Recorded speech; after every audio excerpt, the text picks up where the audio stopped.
that's something I feel like you are really good at, is obviously the discipline and the commitment and the consistency of everything. Because like you were a college football player, right? Right. And now, like you said, you didn't even train for this trail race, and you went out and crushed a 6 mile trail race, climbing up a mountain. Like that's not even your thing, but it's just because you're so disciplined in all these other aspects, like this hybrid sort of training of like lifting and cycling and swimming and running and all these different disciplines, that like you're always kind of ready for whatever. Right. So take us on that journey first of like becoming a college football player, and then we'll dive into all that other stuff. Yeah, man. I appreciate that, but it's really funny to look back on it now, especially doing some of the stuff that I'm doing now. I mean, I never would have anticipated doing any of this when I was a college football player.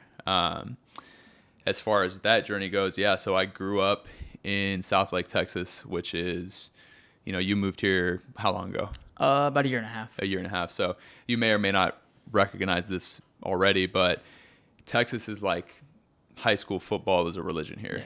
Yeah. And I moved here when I was 10 years old. And the first thing that the community was telling my parents was like, you got to get your boy in football. You got to get him on a football team. And so joined a football team, and, I was a pretty chunky kid. I mean, I wish I had a picture to show you. I was a chunky kid, and because of my weight, they slapped a red stripe on the back of my helmet and made me play offensive and defensive line. So started playing football at that age, really 10 years old. My team was good in Pee Wee, had good experience there, but every kid's dream is to touch the football or play a skilled position of sorts. So, but I was pigeonholed because of my weight. So red stripe on the back of my helmet, 5th and 6th grade, moving to middle school. I'm like, all right, bet it's time for me to ball out of control. I'm going to get the ball this year. So I go to the wide receiver line in the beginning of practice in middle school, and over comes coach, and he's like, hey, we're going to need some of our bigger guys to play on the line. So boom, pigeonholed back into the line because of my size. And I was frustrated, man. I mean, I think 7th grade's probably 11, 12 years old. You just want to touch the ball. But played on the line once again. And it was after that 7th grade season that I told my dad, like, I don't want to keep getting stuck here because I'm a fat little kid. Like, I want to do things to try to change my body to make myself able to play a more skilled position. Where does that drive come from, you think, to like, because I mean, not many, middle schoolers have that awareness to be like, oh, I need to get my shit together so I can do what I want to do. Like, where do you think that comes from? That specifically, I don't know. I feel like, my mom was in the military. She retired as a lieutenant colonel after 26 years. My dad is a, sales leader in an organization. Both of those people have exhibited incredible drive and commitment and grit in their lives, both coming from divorced homes and making commitments that like we're going to provide better for our family. And so I think probably as a kid, like watching them grind showed me a little bit of like, if you work, you'll get something good. Now, as a 7th grader, it was probably like, we have nice things. I see that hard work equals nice things. So that's why I should work hard.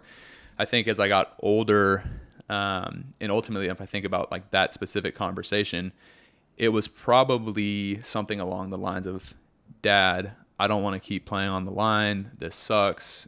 I don't want to do this anymore. And it was probably him saying, look, son, if you want to change your body, you're going to have to work hard, and it's going to take this, this, and this. And there are resources available for you to do those things, such as a place to go train, there's good food, etc.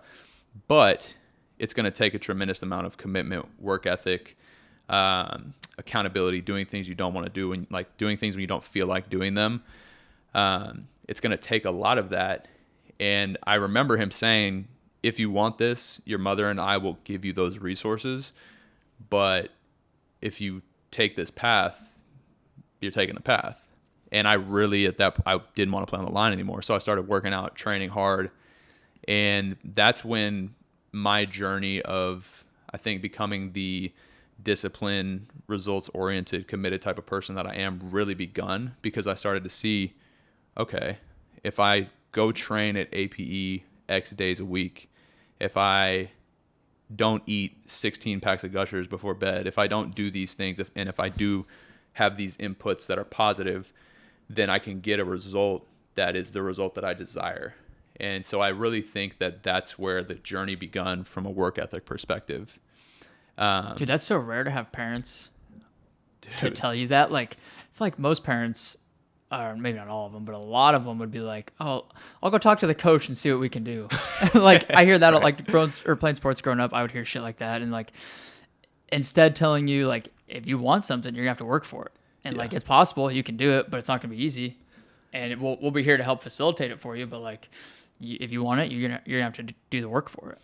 Yeah, man. I appreciate my parents so much. I mean, they were just doing the best that they could given their experience and what they knew and what they thought. And I can confidently say I feel like they did a pretty damn good job. Because that teaches you, like, what that taught me is that you have to work for things. No one's just going to hand it to you. There's no silver spoon here. And on the flip side of that is like my parents just didn't really play bullshit. Like they didn't want to be involved in politics. They didn't want to talk to the coach. Like they didn't want to be any part of that. Yeah. And frankly, there was a lot of that in my hometown. And like you mentioned, plenty of places there is a lot of that. But yeah, they said, hey, look, if you want this, you're going to have to work. And Do you have siblings? yeah, I have a younger sister. She is 4 to 5 years old, younger than me, depending on the time of year. Does she have that same mindset as you? Like this whole like discipline, motivation, drive to do things? Yeah, my sister is incredible. She's mature beyond her years. She's matured so much in a short period of time. I would say, her thing growing up was she was like a drill team dancer.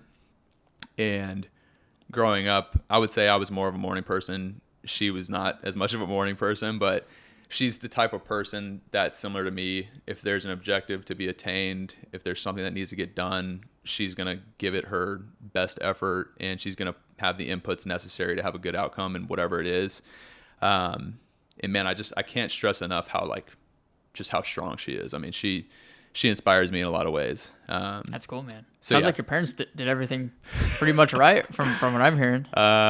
Mom and Dad, if you're listening to this, you didn't do everything right, but me and Maddie love you both, and I don't think either of us would change a thing. At the very least, they taught you work ethic, and Yeah. if you want something, you got to go work for it. So that's cool, man. I love hearing.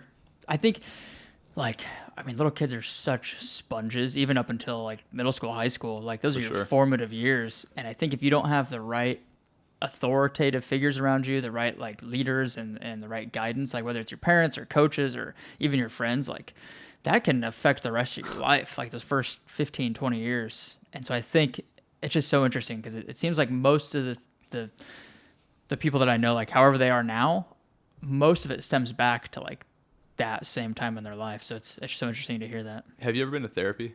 I personally haven't, no. So This podcast is therapy. yeah. No, dude, you just hit the nail on the head.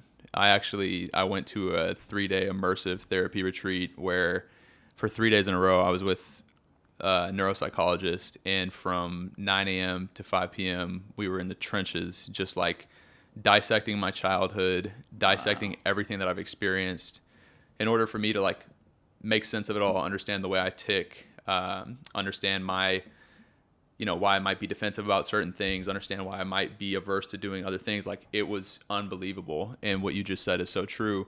The way that my therapist actually speaks to it is she says there's a child mindset, a teenage mindset, and then your adult mindset. And your child mindset is those first few years that you're talking about where things are programmed into you that you don't remember, that you have no idea what's happening from the time you're like 0 to 5, really, unless there's like specific big things that you remember, right? But like so much of what happens in that time frame impacts you for your entire life, and then that progresses into your teenage years where you're taking what happened to you as a child and you are trying to make sense of it as a teenager, which frankly you can't really do, and then you're operating based on that programming. When you come online as an adult, it's like, okay, I recognize some of these tendencies that I have. I recognize that I might be defensive or critical or whatever it may be. I can't quite put my finger on why, but this is sticking out to me and it's something worth addressing. When I went to therapy, we could take everything that happened in my life and I could say, oh my God, like that makes total sense as to why I might respond that way to this thing. But the coolest part about it was I then had the opportunity as an adult to kind of like console the child and say, hey, look, I get it. I understand why you were scared from XYZ. Talk to the teenager like, yo, I appreciate you for putting up those barriers and for suppressing emotions or whatever the thing might have been, right? I appreciate you for doing those things. I understand why you did those things. It was based on your experience. I got you. But hey, look, I'm the adult version of us. And like, I got you, teenager. I got you, baby. Like, we're good. And I'm not kidding. Like, there's like LSD, psilocybin, MDMA, like they're therapy drugs that can be taken with a professional. Yep. Well, I didn't take any of them, but what I did do is this exercise where I had a mirror to my left and right, like almost like a sun tanning menu. And I was able to look into these mirrors rather, and I could see the teenage version of myself to my left and the child version of myself to my right, and just have a conversation amongst the three of us and get us all like on the same page. Wow.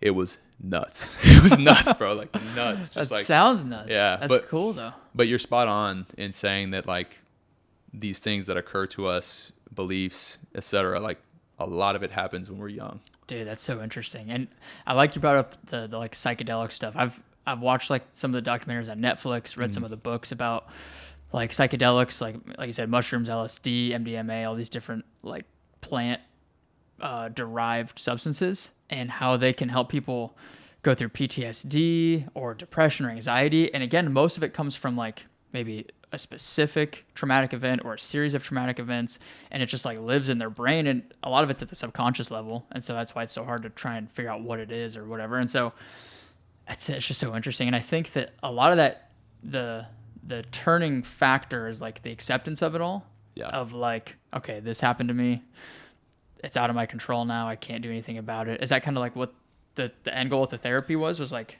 you just accept all of that and like now you are good to move on with as like who you are now? Yeah, I would say the biggest thing that I took away was that a lot of the way that I was operating was from a place of like people pleasing or really maybe getting too wrapped up in opinions of other people at times. But I think one of the most important things for us as people to be able to do is to really be okay and proud of who we are. And so understanding what happened to you, you know, maybe you feel shame or guilt around something that happened to you that was out of your control. If you can acknowledge that trauma and understand that trauma, and then in my instance, communicate with that mindset, that version of you that experienced the trauma, and tell them it's okay, and that's not true. Whatever story you're telling yourself, right? That's not true. I got us, and console that person. Then you can move forward. I think the biggest thing for all of us as people is to truly be okay with who we are, and not care about what he or she might say about us or think about us. Like, because, you know, obviously you hear it all the time. Like, nobody's really thinking about you. They're thinking about themselves. Mm-hmm. But also the most important opinion, the most important beliefs that we have, the stories that we tell are the ones that we tell ourselves and that no one else hears. Yeah. So you might, from the outsider's perspective, be fucking crushing it. Like, you know, running races, creating dope content, educational, informative, really well put together, incredibly talented, right? You could do all those things and still be just crushed on the inside and feel like what you're putting out is trash and nobody cares about it, etc. Like, there's a high likelihood that you don't, but I'd argue otherwise.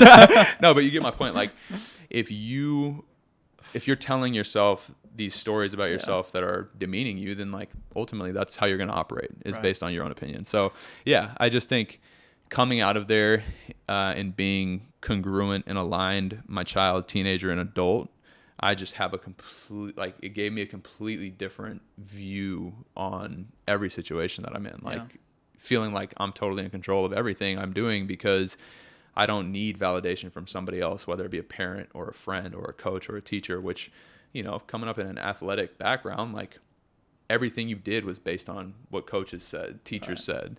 So just like, yeah, I think I answered your question. Maybe I don't even remember what the original question was. It was just what was kind of the key takeaway from it. And I would say just like, honestly, as cheesy as it might sound, it's like self-acceptance, self-love, being proud of who you are. A lot of the stuff I talk about within the Walk On Mentality, believing in yourself, confidence, all of it, like it was just kind of reaffirming of those things. Yeah. Yeah. Dude, I think you kind of mentioned it a second ago, like people are so concerned with being liked by people. And like, I think people put so much emphasis, I used to do this, most people do, of like trying to fit in and be normal, whatever normal means. Right. And through that, like you lose who you really are. You're probably not very happy because you're not being your true self. Right. And in my opinion, like the most successful, however you define success, most successful people that I know and see are people who don't go against that. They just don't go with that. They go against the grain. They just do what they do. They stick to whoever they are as a person.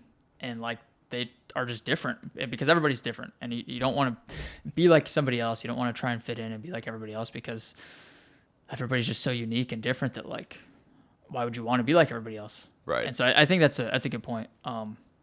It's just do you and understand and accept who you are as a person.